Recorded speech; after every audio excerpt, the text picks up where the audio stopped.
네, 존경하는 국민 여러분, 사랑하는 당원 동지 여러분, 국민의힘 비상대책위원장 김용태입니다. 지난 5대 개혁안을 말씀드리면서 탄핵 반대 당론 무효화를 비롯해 당론 제도화 개혁을 말씀드린 바가 있습니다. 국민의힘은 국가 주요 정책이나 입법안 등 당론은 의원총회의 의결로 결정합니다. 당원 당규에 따라 당원은 결정된 당론과 당명에 따를 의무가 있습니다. 한편 국회의원은 헌법기관으로서 양심에 따른 의사결정을 존중받아야 마땅합니다. 당론과 헌법기관으로서 결정이 반대될 때가 있고 이럴 때마다 우리는 구성원 간의 끊임없는 대화와 토론을 통해서 헌법 정신과 당원 당규에 맞는 방안을 이끌어내야 합니다. 그렇기 때문에 당론 제도화 개혁은 헌법 정신을 지키고 자유민주정당으로 나아가기 위해 필수적인 개혁 과제입니다. 오늘은 순직 해병대원 사건의 진상규명 과정에서 유가족께 상처를 드리고 국민께 실망을 드린 점을 사과드리기 위해서 이 자리에 섰습니다.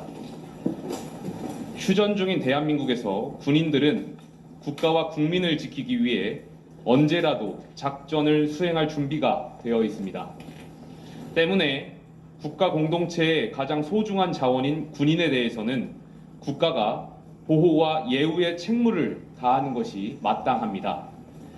2023년 7월 갑작스러운 폭우 상황에서 경북 예천군 호명면 황지리의 내성천 실종자 수색 작전 중에 해병대원의 사망 사고가 발생한 과정과 해병대 수사단의 수사 과정에 대한 개입 의혹에 대해서 법과 원칙에 따라 신속하게 진상을 밝히고 책임을 규명하는 것이 정치인으로서 당연한 도리입니다.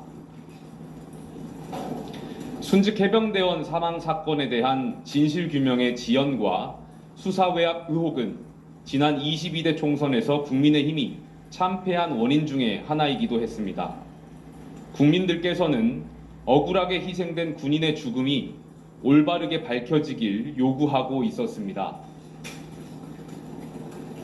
총선 참패로 기울어진 운동장에서 정부 여당은 야당의 특검 요구를 정권 자체를 퇴진시키려는 정략적 공격이라고 판단했습니다.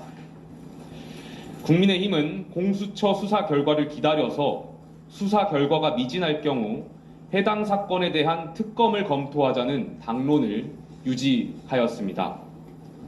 그러나 공수처의 수사는 지지부진했으며 정권이 교체되어도 아무런 수사 결과를 공수처는 내놓지 못했습니다.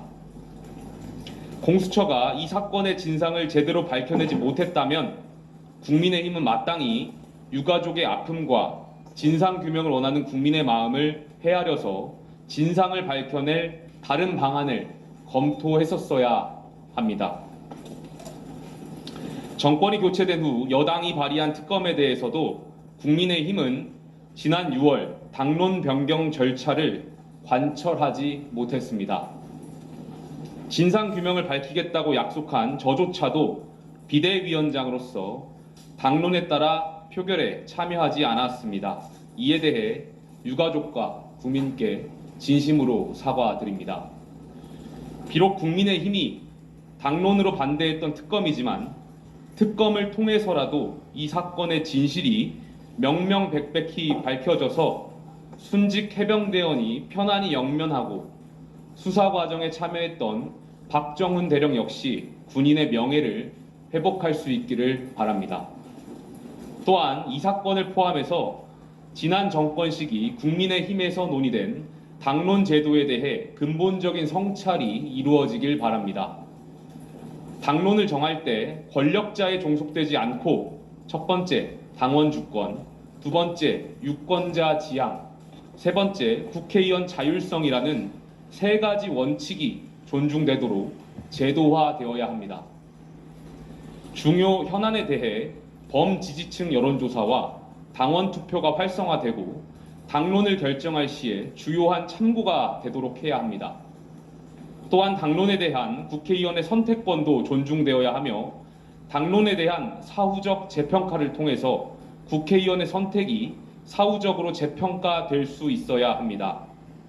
당론 채택은 더 나은 선택을 위한 수기의 과정이지 소속 국회의원을 억압하는 수단이 되어서는 안 됩니다. 국민의힘은 순직 해병대원의 억울한 죽음을 제대로 밝혀내지 못한 것을 계기로 국민의 당론을 정하는 선진적인 제도를 마련해 시행할 수 있기를 바랍니다. 다시 한번 순직 해병대원 유족께 사과드립니다.